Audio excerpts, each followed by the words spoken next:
Mr. Co-President Nigel Farage, Freedom and Democracy. Well, good morning, Mr Van Rompuy. You've been in office for 1 year, and in that time the whole edifice is beginning to crumble. There's chaos. The money's running out. I should thank you. You should perhaps be the pin-up boy of the Eurosceptic movement. But just look around this chamber this morning. Just look at these faces. Look at the fear. Look at the anger. Poor old Barroso here looks like he's seen a ghost. You know, they're beginning to understand that the game is up, and yet in their desperation to preserve their dream, they want to remove any remaining traces of democracy from the system. And it's pretty clear that none of you have learned anything. You know, when you yourself, Mr Van Rompuy, say that the euro has brought us stability, I suppose I could applaud you for having a sense of humour, but isn't this really just the bunker mentality?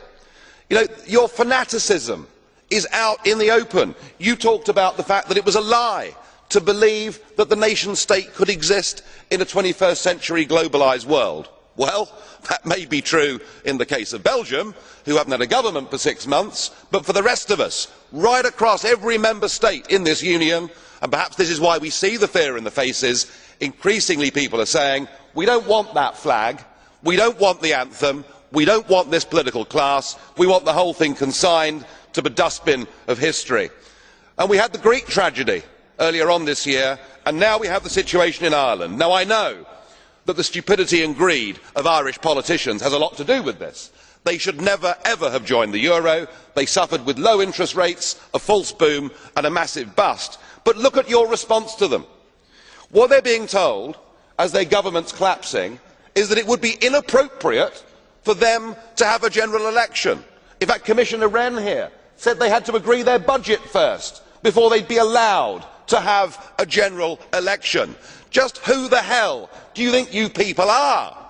You are very, very dangerous people indeed. Your obsession with creating this euro state means that you're happy to destroy democracy. You appear to be happy for millions and millions of people to be unemployed and to be poor. Untold millions must suffer so that your euro dream can continue. Well, it won't work, because it's Portugal next. With their debt levels of 325% of GDP, they're the next ones on the list, and after that I suspect it will be Spain.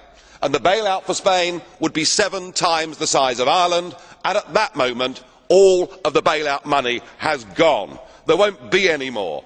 But it's even more serious than economics, because if you rob people of their identity, if you rob them of their democracy, then all they are left with is nationalism and violence. I can only hope and pray that the euro project is destroyed by the markets before that really happens. Thank you. The next speaker, Madame.